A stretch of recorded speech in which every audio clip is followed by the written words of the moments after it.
Welcome back. Today I was reviewing a script that looks, on the surface, like a prom story. It is not. It is a clinic in how to dismantle a pattern of theft using documentation and timing rather than confrontation. The move at the center of it is clean, legal, and almost invisible until the moment it lands. Almost. You are watching Eternal Diary. The smell hits her first. That specific chemical sweetness of setting spray mixing with the warmer, almost caramel-like undertone of a freshly pressed powder foundation, the kind that costs more than a week of lunch money, but was bought with babysitting money and a quiet kind of discipline that nobody in the Calloway house ever noticed or credited. Seraphine Calloway is standing in her childhood bathroom again, and the vanity mirror in front of her is slightly cracked at the lower left corner.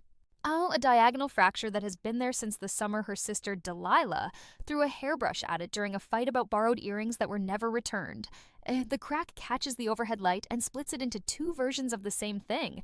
And Seraphine thinks, even now, even standing in the humid, product-heavy air of a bathroom she had been certain she would never occupy again, that this is the most accurate metaphor this house has ever offered her. Two versions of the same thing. One real, one refracted. She is 17 years old again. She died at 31. Not dramatically. Not in a way anyone would make a film about. A blood clot that had been growing quietly in the left lobe of her brain for the better part of 2 years finally reached a size and position that made her life incompatible with her continued living, and she had been at her desk in the offices of Callaway Brand Consulting, which was not a company that had anything to do with her family, despite sharing their name, when the world had simply stopped accepting her participation in it. She had been reviewing a contract for a mid-size fashion label that wanted to protect their signature color palette under trade dress law. She had been drinking bad coffee from a mug that said, "Not my problem," in block letters, a gift from her paralegal. The last coherent thought she'd had, as the right side of her vision collapsed into white noise, was that she'd left her building access card on the kitchen counter and would have to buzz in from the lobby in the morning. She did not make it to morning.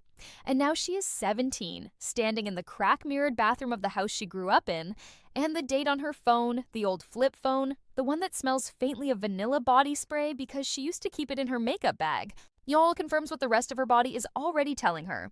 It is the 14th of April. Junior prom is in 11 days. And somewhere down the hall, in the larger bedroom with the better light and the radiator that actually worked, her sister Delilah is still asleep. Seraphine sets the setting spray down very carefully on the edge of the sink. She looks at herself in the cracked mirror, both halves of herself looking back, and she allows herself exactly 30 seconds to feel everything. The grief of it, the disorientation, the specific nausea of being compressed back into a body that is younger and less experienced than the mind now piloting it. She counts to 30 in her head, the way she used to count when she was working through a particularly complex brand protection strategy and needed to slow her thinking down to find the clean line beneath the noise. At 30, she exhales. She picks up the setting spray again and puts it back in her makeup caddy in its designated slot.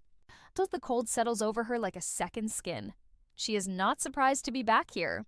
She is not grateful, or confused, or overwhelmed by the cosmic implications.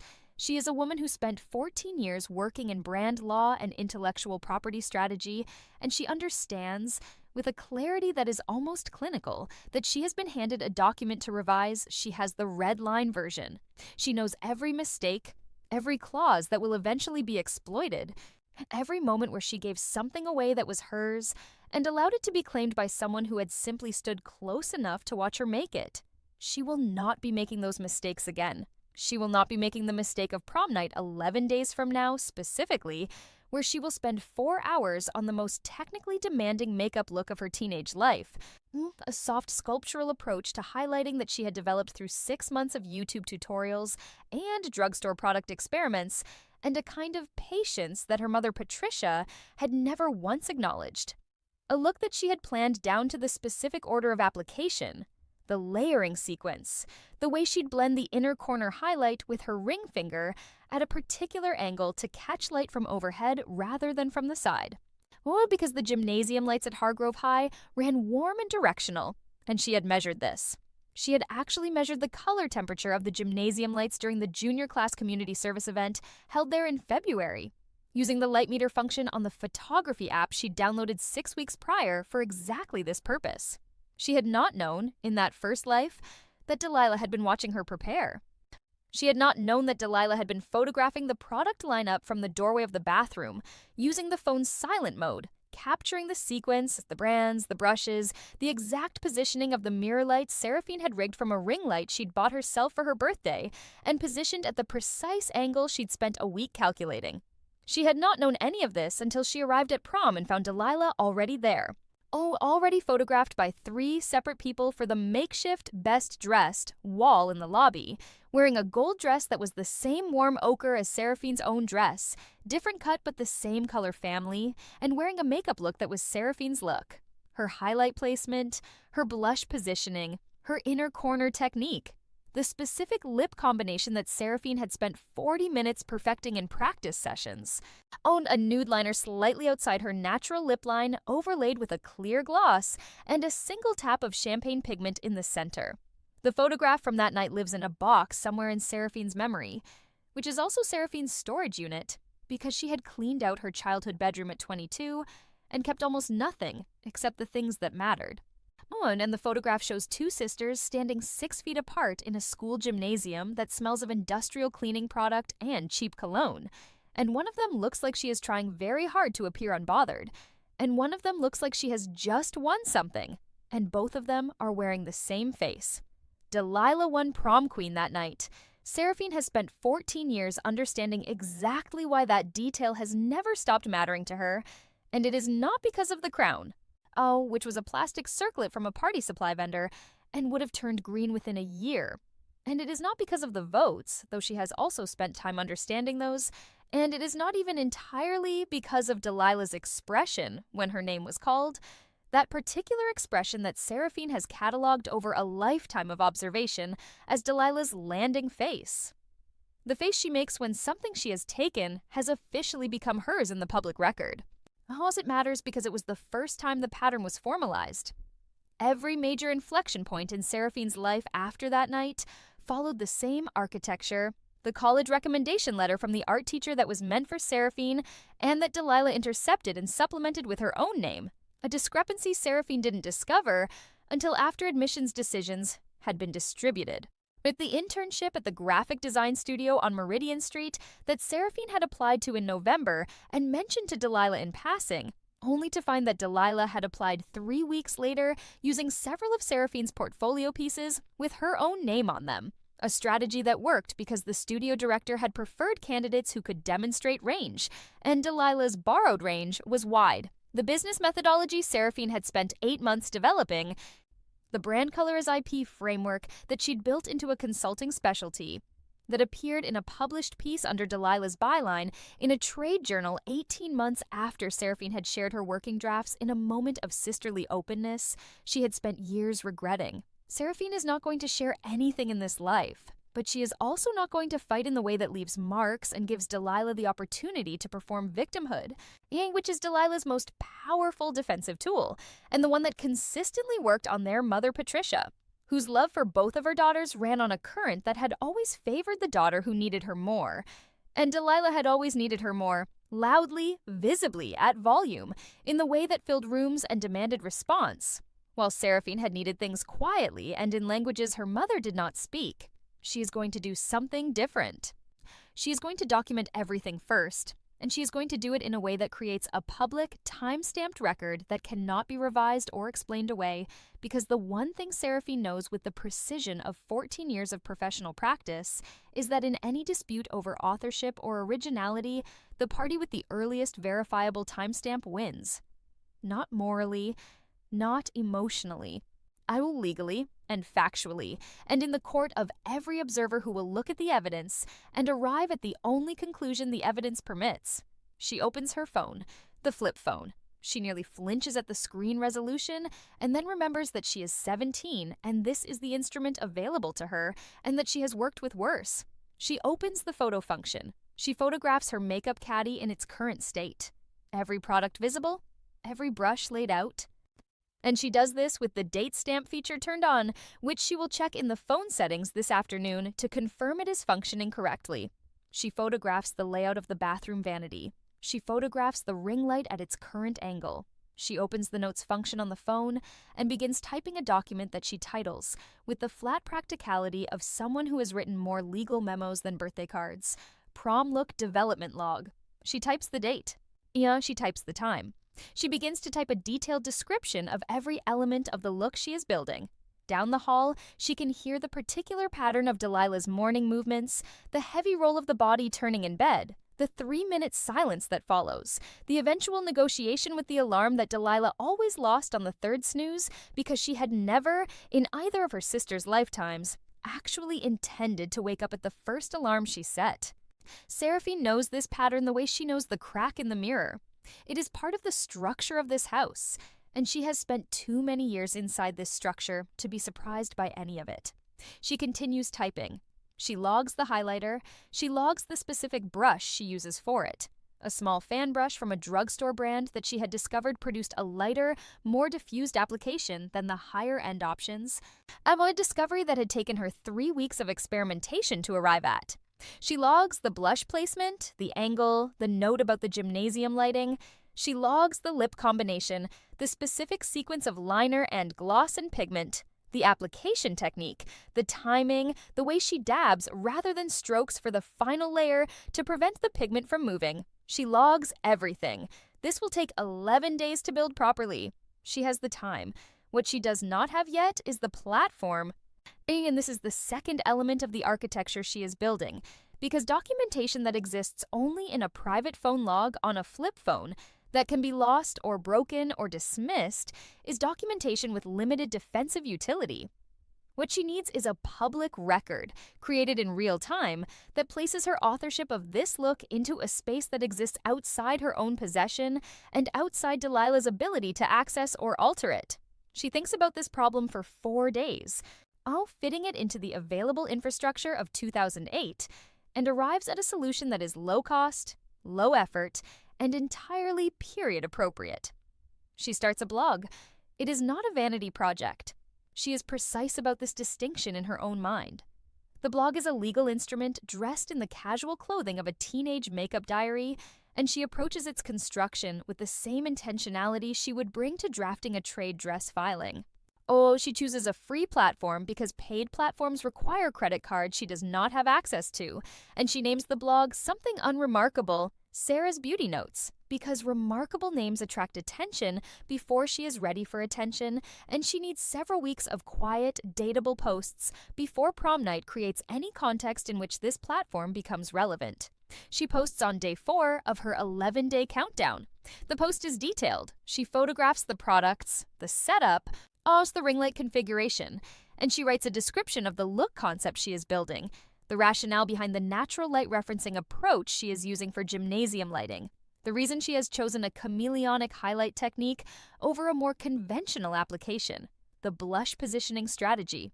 She writes with the fluency of someone who has been writing about visual branding for over a decade, and the result is a post that reads, to a casual observer, like the enthusiastic creative documentation of a teenage makeup enthusiast, and reads, to anyone with professional familiarity with intellectual property documentation, like a first-use affidavit. She posts on day 5. She posts on day 6. She posts photographs of herself in various stages of practice application, always with the date stamp visible in the image metadata, always with enough technical detail that the creative process is legible in sequence. She does not tell Delilah about the blog.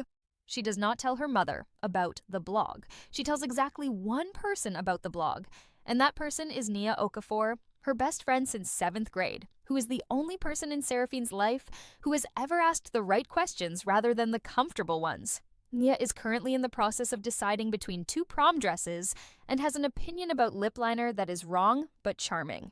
And she responds to the blog link with a text that says, "This is so official, are you okay?" And Seraphine responds with, "Yes, can you screenshot the posts and save them somewhere that is not your phone, a computer, something?" Naisia responds with a question mark, and Seraphine responds with, "Just trust me." And Nia, who has trusted Seraphine through 7 years of being asked questions without always receiving full explanations, does it. On day 7, which is a Saturday, Seraphine is sitting at the kitchen table with a bowl of cereal she is not eating, reading the back of the cereal box with the kind of focus that looks like distraction and is the opposite of distraction. When Delilah comes downstairs in her usual Saturday configuration, which is an oversized sleep shirt and a small, proprietary kind of energy that fills rooms from the bottom up, the way water fills a container, and Delilah says, without preamble, are you doing a specific look for prom or just like, whatever? Seraphine does not look up from the cereal box. Haven't decided, she says. This is the most important lie she has ever told in a sentence this short. Delilah pours herself coffee from the pot Seraphine has already made, which is a ritual Seraphine knows Delilah is aware of. The fact that Seraphine always makes the first pot, and Delilah always drinks it without acknowledgement. And Delilah says, "Oh, I was thinking of doing something kind of natural, like skin forward. Is that what you're doing?" The question has the structure of casual curiosity and the function of reconnaissance. Seraphine looks up. She looks at her sister with the expression she has spent the last 31 years, the 17 living and the 14 working, calibrating to appear neutral, not warm, not cold, neutral, which is the expression that gives nothing away because it contains nothing to interpret, and no subtext for Delilah to read, and no emotional current to follow. "I don't know yet," Seraphine says. "I've been looking at a few different directions." Delilah nods, sips her coffee, and produces a small, almost nothing smile that Seraphine has seen so many times she could reconstruct it from memory with her eyes closed. It is the smile Delilah makes when she has received a piece of information she has been looking for and is now placing it in its designated position in a plan that already exists. Seraphine watches her sister walk back upstairs with the coffee, and she sits very still for a moment. Just the specific weight of the kitchen air, the smell of the coffee Delilah has taken. See the thin light coming through the window over the sink that turns everything in the kitchen a particular shade of watered down yellow, the sound of the house settling around her. She goes back to the blog that afternoon. This post is more detailed than the previous ones.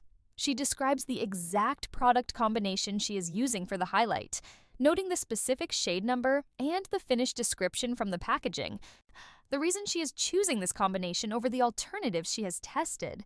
She includes a photograph of her own face in a practice application, taken in the bathroom with the ring light at its calculated angle, the crack in the mirror just barely visible in the lower edge of the frame. She tags the post with the date. She includes a sentence, casual in tone, and precise in function. That reads, "I've been developing this look for about 3 weeks now, and I think this is the version I'm actually going to wear to prom. The natural skin sculpting direction felt right the moment I started experimenting with it, and I don't want to do anything else. 3 weeks of development, logged, public, timestamped." The post gets 4 views, which in 2008, on a brand new blog with no following, is functionally invisible, and that is exactly what Seraphine needs it to be.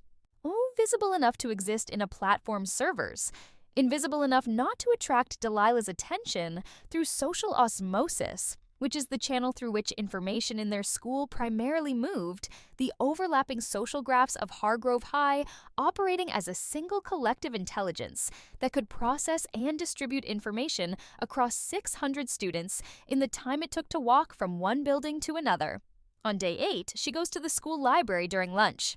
The school library has 2 desktop computers, both of them slow, and both of them equipped with the limited browser history that the school's network monitoring system generates, and Seraphine uses one of them to access the blog platform's account settings and enable a feature she has identified through the platform's help documentation that allows post-creation dates and times to be publicly displayed with UTC timestamp precision rather than the default date-only display.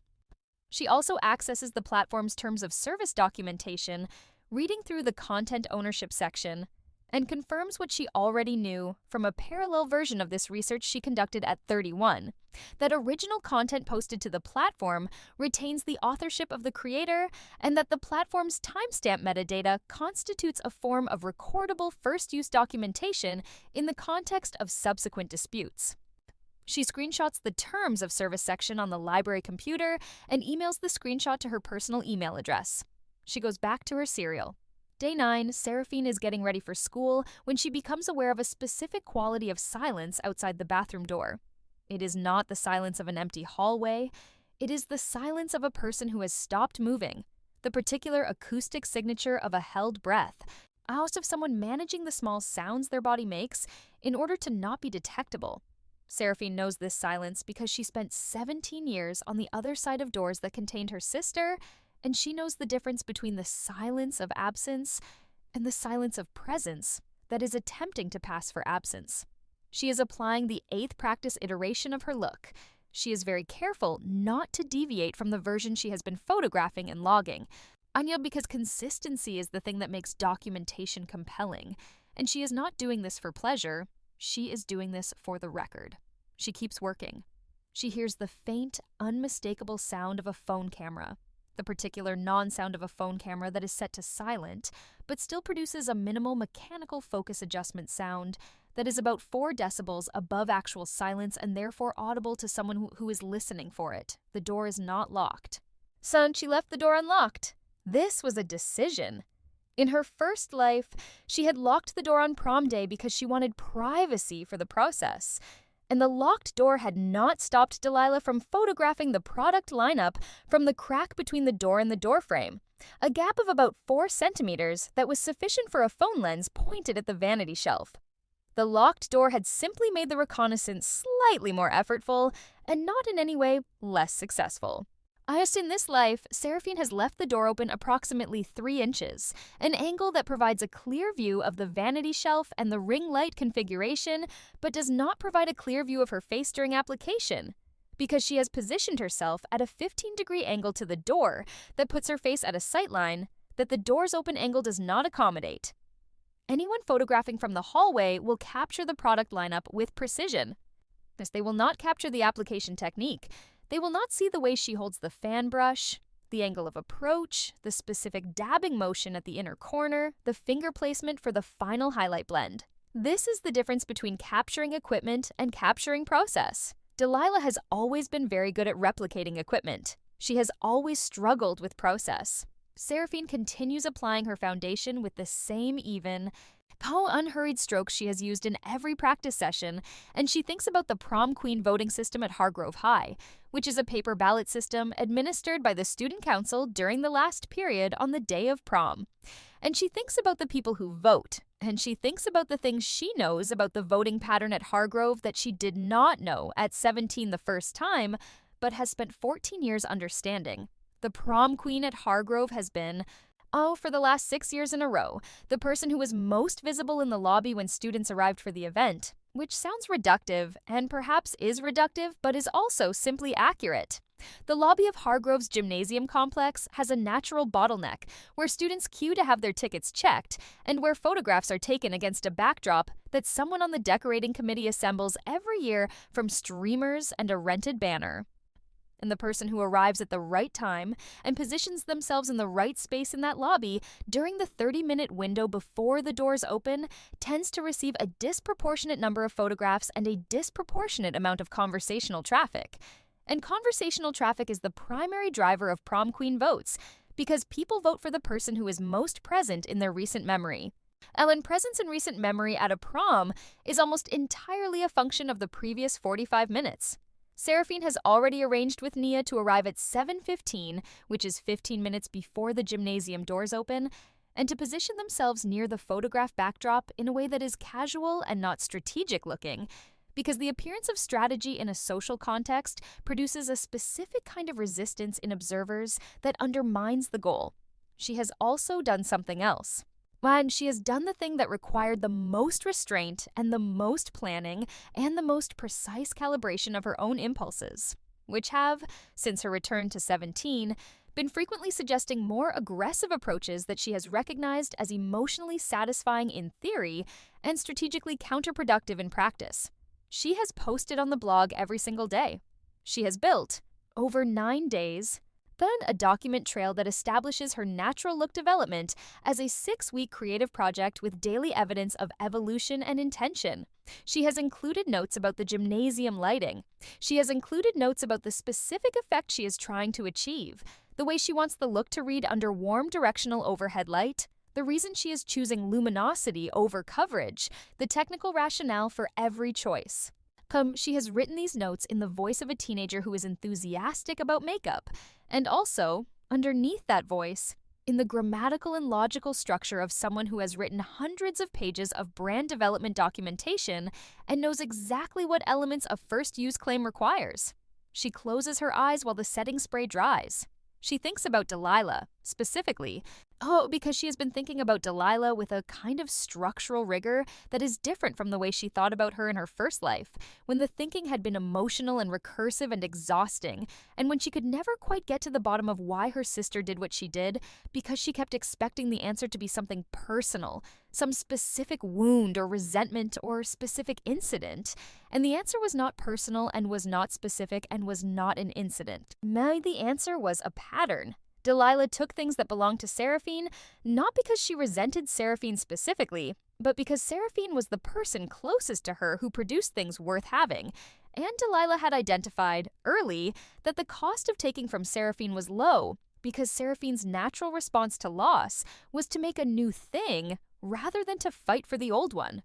Seraphine was a continuous creative resource and a low-resistance target, and Delilah had simply been rational in her exploitation of this combination.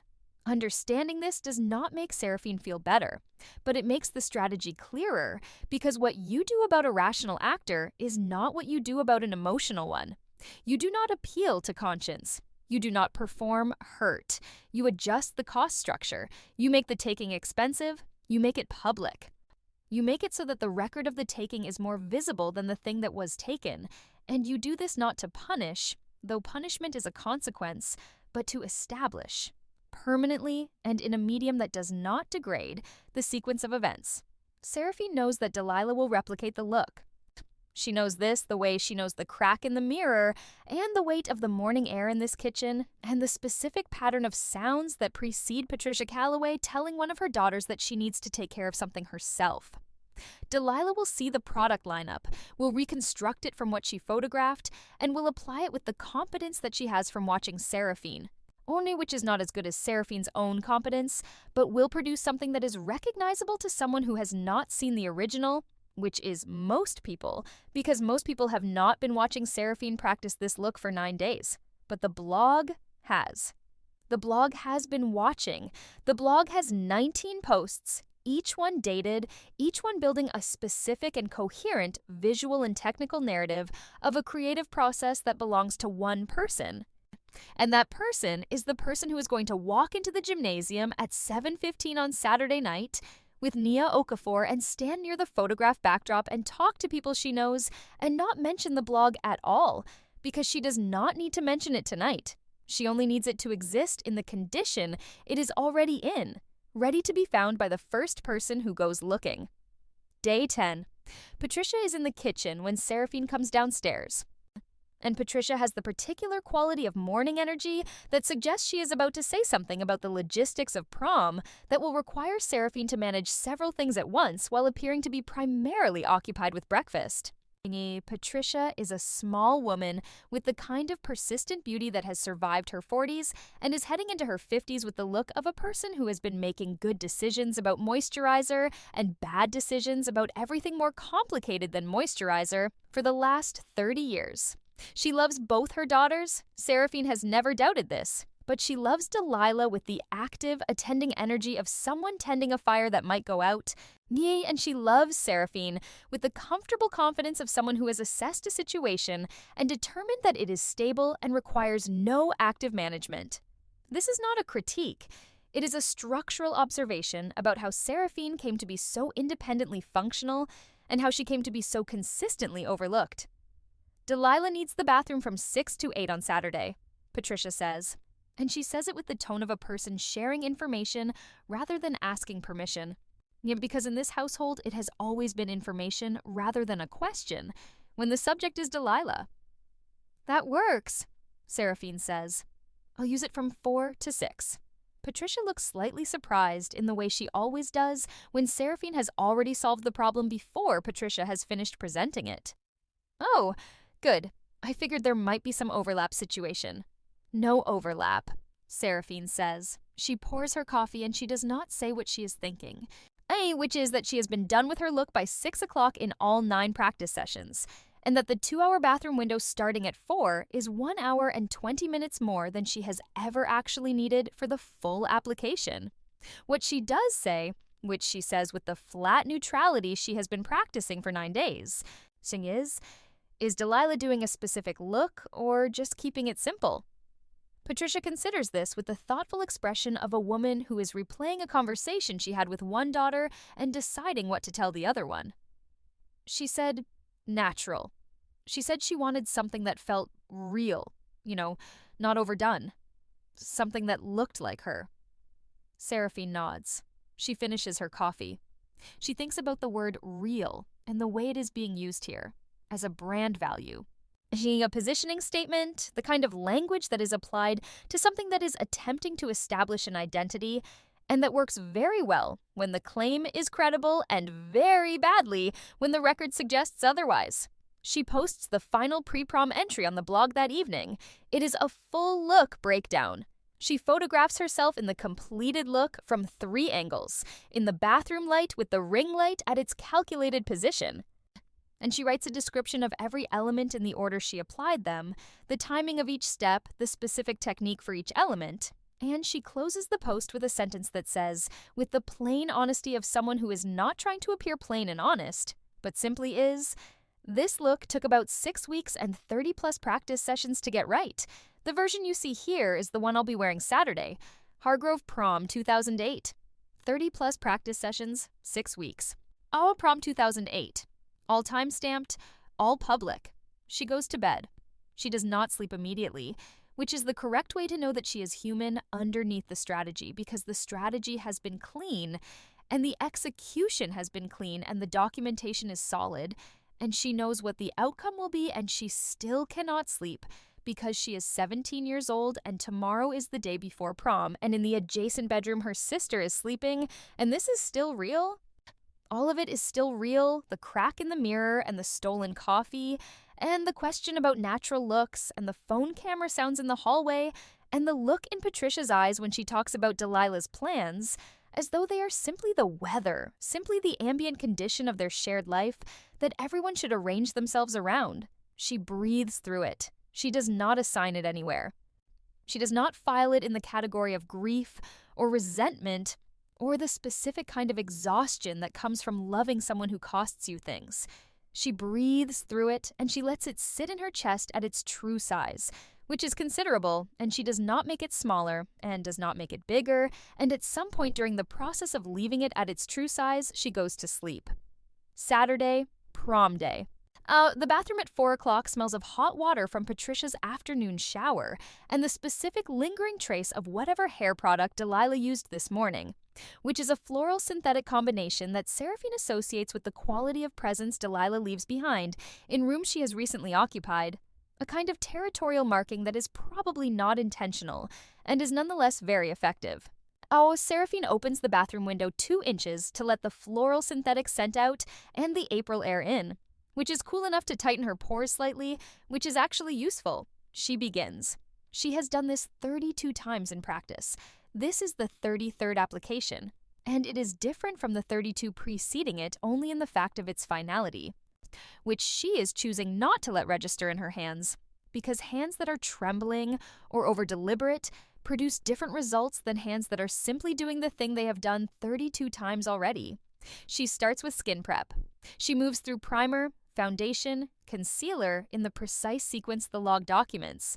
She moves to the blush, the specific placement she has measured against the geometry of her own face with a thoroughness that would seem excessive to anyone who had not spent their professional life understanding that details people claim not to notice are the details that determine whether something works.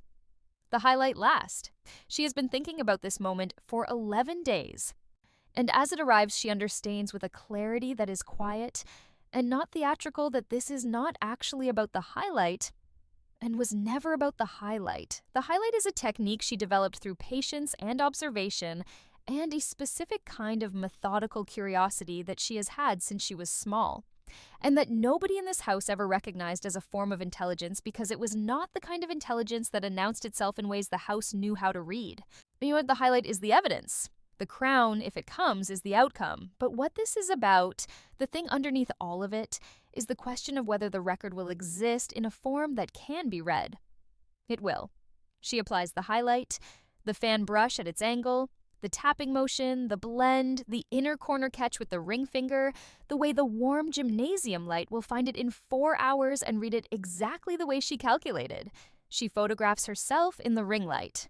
Oh, she posts it to the blog. The post reads, "Night of, this is the finished look. All the development posts are below. Good luck to everyone at Hargrove tonight." She closes the phone. She gets dressed. The dress is not gold.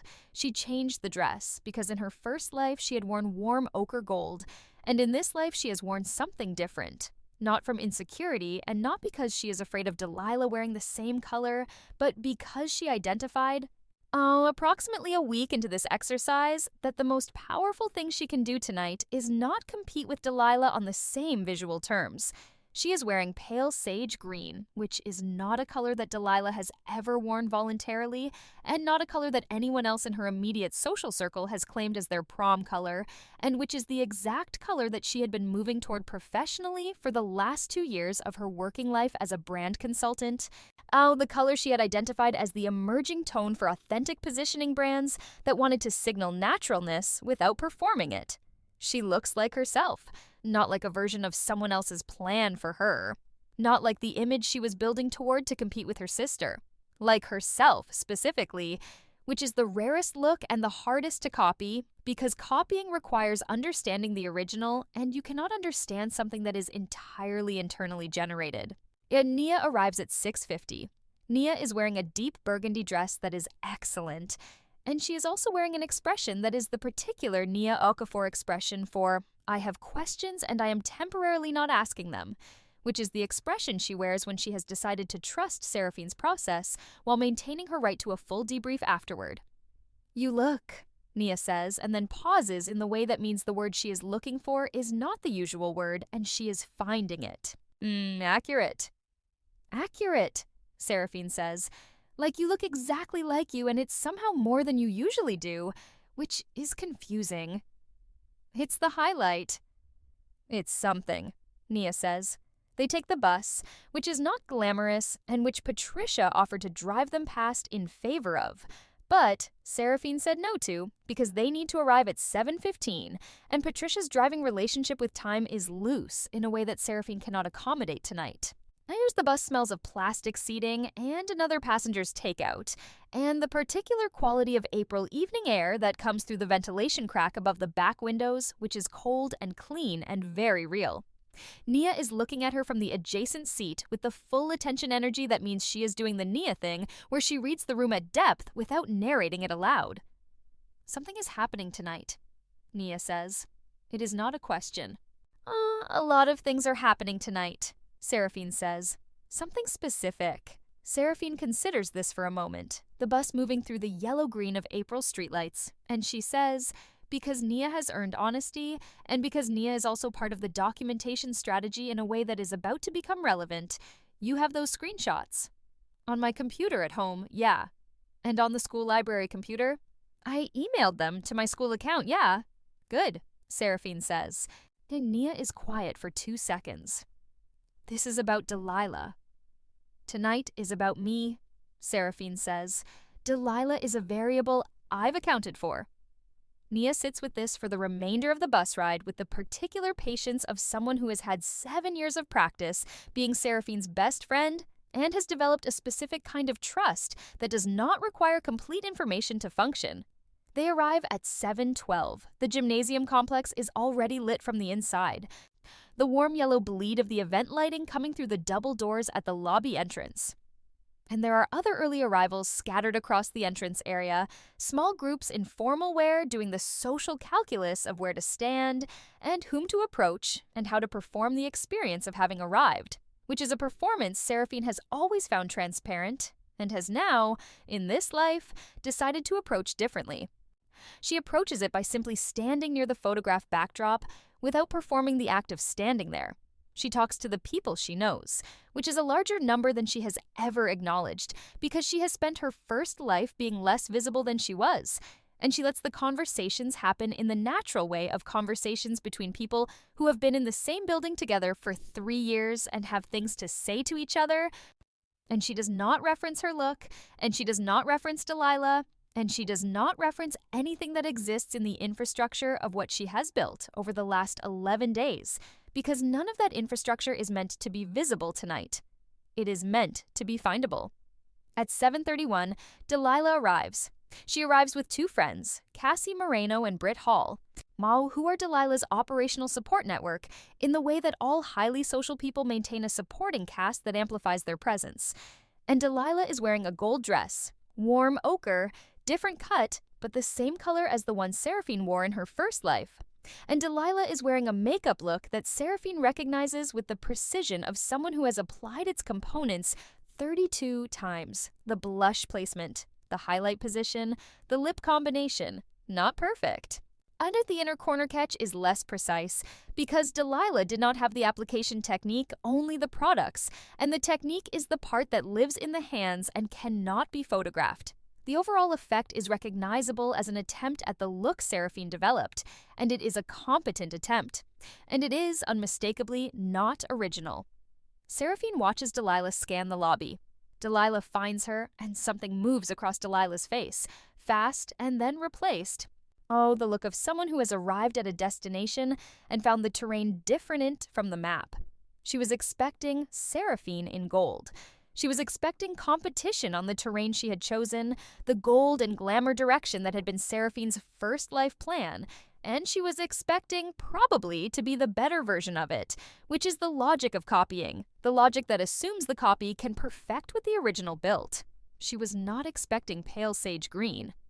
She was not expecting Seraphine to look entirely different from the version of Seraphine that the product lineup in the bathroom suggested. Seraphine gives her sister a small smile, the kind that contains nothing. Delilah recovers in about 4 seconds, which is actually impressive because Delilah has always been skilled at social recovery. And she smiles back, the full social smile. And she moves into the lobby with the ease of someone who has been practicing her own arrival. And Cassie Moreno takes her photograph against the backdrop, and Britt Hall compliments her highlight, and the evening begins.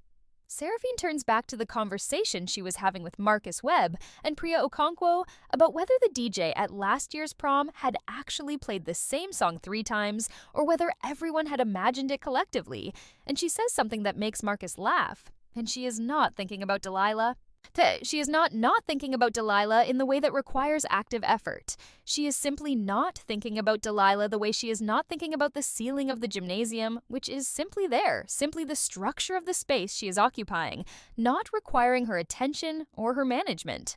The doors open at 7:45. Inside, the gymnasium smells of the industrial cleaning product and the particular combination of scented candles from the decorating committee's centerpieces and the warm directional overhead lighting that Seraphine has been measuring and anticipating for 6 weeks.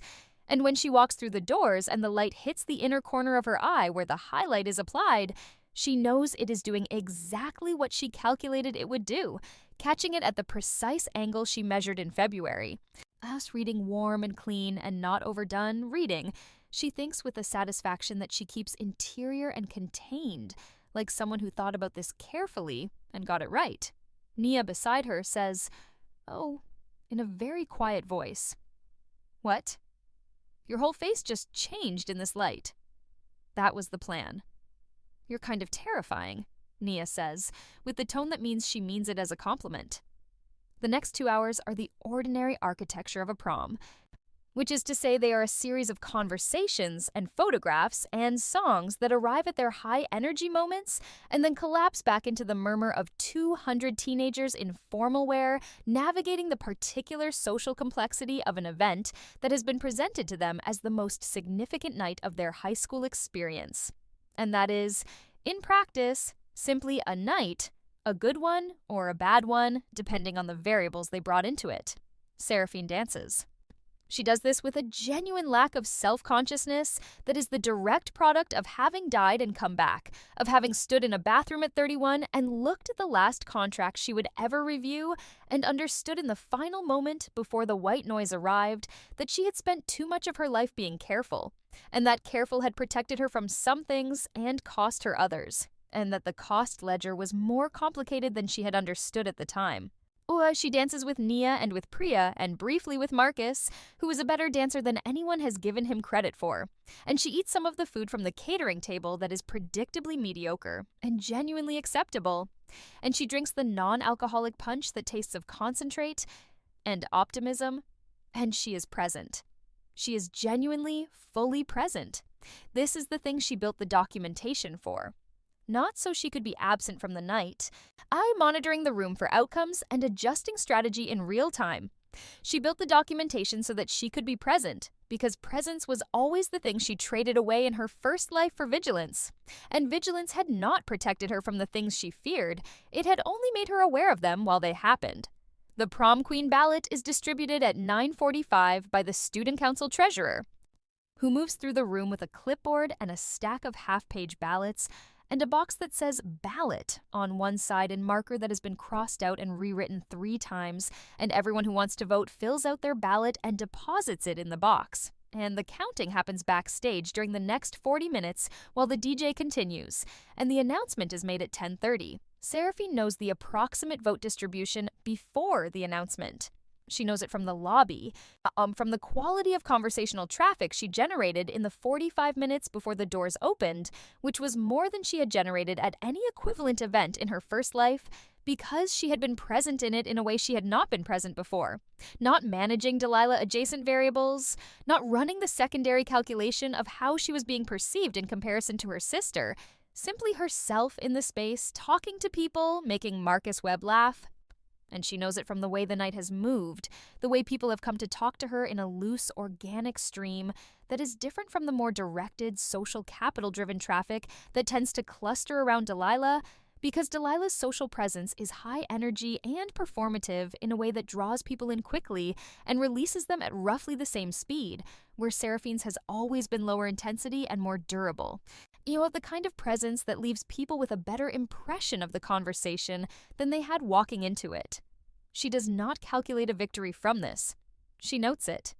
At 10:28, 2 minutes before the announcement, Delilah finds her at the edge of the dance floor. Delilah has been at the center of the room for most of the evening, doing what Delilah does best, which is maintain a kind of visible, generous energy that reads as effortless and is not. That requires a continuous expenditure of attention and calibration that Seraphine has always recognized, and Delilah has never allowed anyone to see the infrastructure of. Delilah looks good.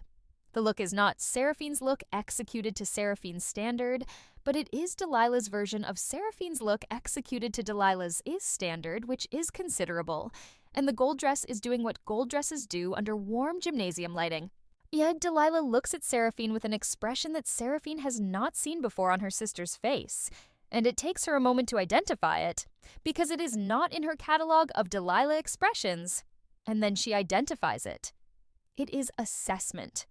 Not the social assessment Delilah performs constantly as part of the management of her environment, the reading of other people's positions, and adjusting her approach accordingly. This is something more internal, more directed, like the expression of a person looking at something and genuinely trying to understand it. "You look good," Delilah says. She says it without the wrapper, without the packaging that Delilah usually puts around compliments to make them safe for both parties. The layer of social lubrication that softens the transfer and makes it unclear whether anything was actually given. She just says it, flat and plain, and it is the most honest thing Seraphine can remember her sister saying to her in either of their shared lifetimes. "Thank you," Seraphine says. There is a pause. It is not an uncomfortable pause, which is surprising. "I was going to do the same look," Delilah says. Seraphine looks at her. "I know," Delilah says. "I know you know." Seraphine is quiet for a moment with the specific quality of quiet that means she is deciding what is true and whether to say it. Which is different from the quality of quiet that means she is deciding what is strategic and whether to say that. She says the true thing. I've been documenting everything I build for the last 6 weeks. Every product, every step, every session, it's on a blog. Delilah does not react in the way Seraphine expected, the way Seraphine had, during the documentation phase, sometimes imagined in the less disciplined moments of that process. Oh, the flash of defensive energy, or the recalibration of the social mask. Delilah is still for a second, and then something shifts in her face that is neither the landing expression nor the smile, and is not the assessment either. And Seraphine, who has been reading her sister for 31 years from 2 different lives, cannot immediately place it. "You've been doing that for a while," Delilah says. "It is not a question." "Longer than you think," Seraphine says. Out the DJ plays a transition between songs, a few seconds of nothing, and in that silence the gymnasium has a brief quality of genuine volume reduction that makes the space feel briefly larger than it is. "I do it too much," Delilah says. "The thing I do." Seraphine does not say anything. "I'm not asking you to say it's fine," Delilah says. I know." Seraphine thinks about the blog. She thinks about the 32 practice sessions. She thinks about the light meter and the terms of service documentation and the email to herself and the screenshots on Nia's computer. She thinks about the fact that she came back to 17 with the explicit intention of building something that Delilah could not dismantle, and she has built it. And it is solid, and it will be findable by anyone who goes looking for it. And at this moment, on the edge of the dance floor at Hargrove High Gymnasium at 10:29 on a Saturday night in April 2008, then none of that infrastructure needs to be deployed because the person it was designed to protect her from is standing in front of her saying she knows. The thing about being a cold strategist, which Seraphine is and has been for 11 days, and will be for as long as the situation requires it, is that the strategy exists in service of an outcome, and the outcome has always been the record. Not the confrontation, not the performance of winning. The record, the time-stamped, publicly verifiable, professionally structured record of authorship that establishes sequence in a form that cannot be revised. The record exists. Whether or not it is deployed is a separate question, and that question is still open and will remain open and will be answered by what happens next. Not tonight, but in the days and months and years that follow. Because the pattern Seraphine came back to address is not prom makeup.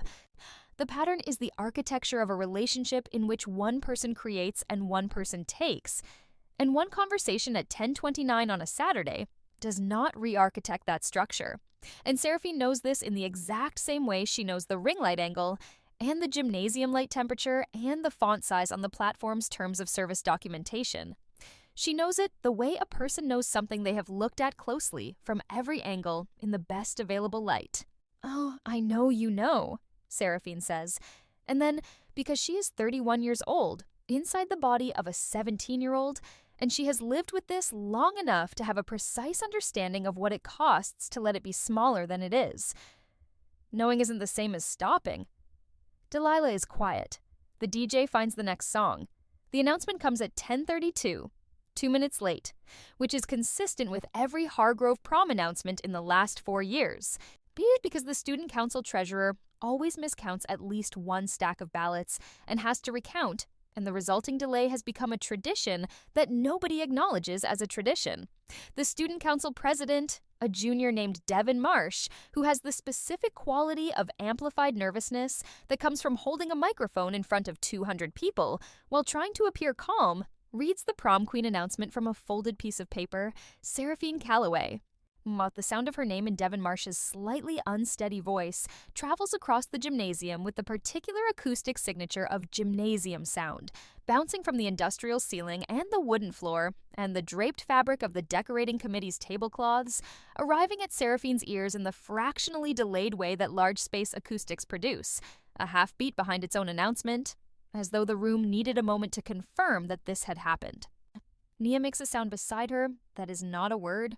Seraphine walks to the small raised area near the DJ booth where Devin Marsh is waiting with the crown and the slight expression of someone who has a speech prepared and is now running a fast edit on the sections he had calculated were unnecessary.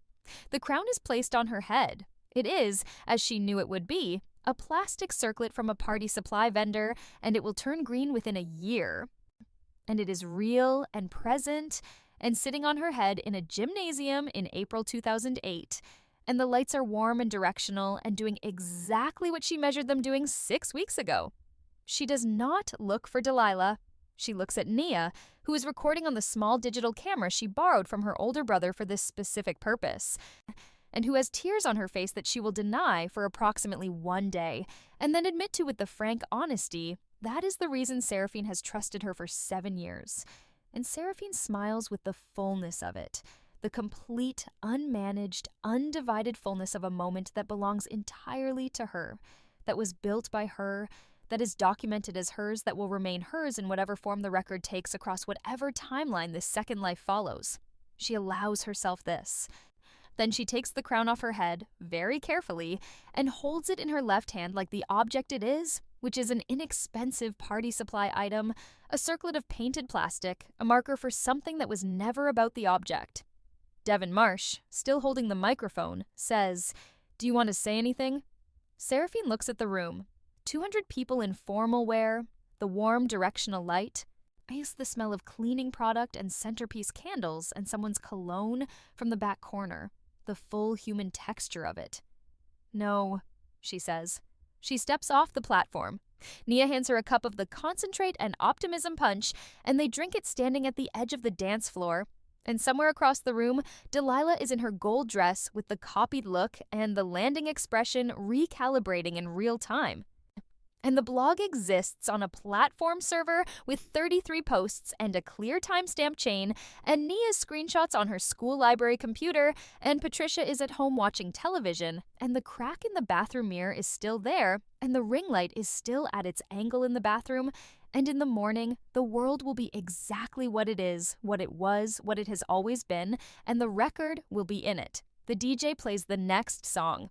It is a song Seraphine knows well because she knew it at 31 too, and she sets the plastic crown on the refreshments table between the punch bowl and a centerpiece that is losing one of its metallic balloons to a slow leak, and she walks back onto the dance floor, and she dances.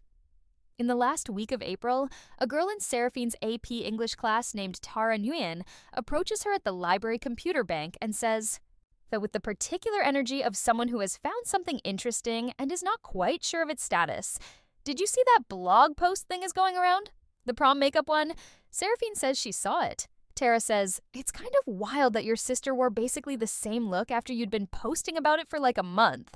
Seraphine says with the flat neutrality she has been practicing for 17 days now, "I documented everything I was building. The dates are right there." Tara nods. She nods with the specific nod of someone who has arrived at a conclusion independently and is registering its arrival. "Yeah," Tara says. "Yeah, they are." Seraphine closes the library browser. She goes to her next class. The blog has, as of this morning, 214 views, which is 211 more than it had on prom night, and the count is still moving. She does not check it again until the following Monday, by which point the number is different, and by which point it no longer matters, because the number was never the point, and the views were never the point, and the crown was never the point, and the look was never the point. The look was just the look. A thing she built with patience and a light meter and 32 practice sessions and a fan brush held at a specific angle in a bathroom with a cracked mirror and a ring light, and the kind of methodical creative intelligence that has no value in this house except as a source material for someone who has identified it as low resistance and high yield. She built a wall around it. The wall is still standing. In June, at the end of year assembly, her AP English teacher reads a passage from a student paper about intellectual property in the digital age, a paper Seraphine wrote in the last week of April and submitted under her own name, using her own methodology, with footnotes that cite the actual terms of service documentation she screenshotted from the library computer and emailed to herself on day 4 of 11.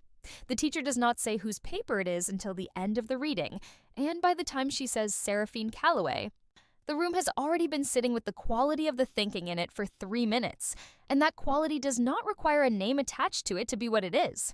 But the name is attached to it, and the date on the submission portal is June 3rd. And the blog still exists. Delilah sits 3 rows ahead of Seraphine in the assembly. us in the kind of seat that is slightly too visible for comfort and slightly too invisible for the prom queen of Hargrove High's previous junior class to occupy without some recognition of the discrepancy. And she does not turn around when the name is read, and her shoulders do not move with any particular expressiveness. And Seraphine? Oh, who is looking at the back of her sister's head the way you look at a building you have studied from the outside for a long time, and now understand from the inside as well, watches her sit with the still, internal quality of someone processing something that does not have a public-facing response available to it. The assembly ends. The summer begins. The documentation lives in the server. Seraphine goes home, makes coffee. Sits at the kitchen table in the watered-down yellow light coming through the window over the sink, and opens the flip phone to the notes function where the original log entry still exists, the one she wrote on the first morning in the humid, product-saturated bathroom air, while the sounds of Delilah's morning routine moved through the walls of the house like familiar weather. Prom look development log, the document says at the top. The date below it is 11 days before prom. Under the crack in the mirror reflects two versions of the kitchen light, and the coffee is hot. And the world is exactly what the record says it is. She opens a new note, she types the date, she begins.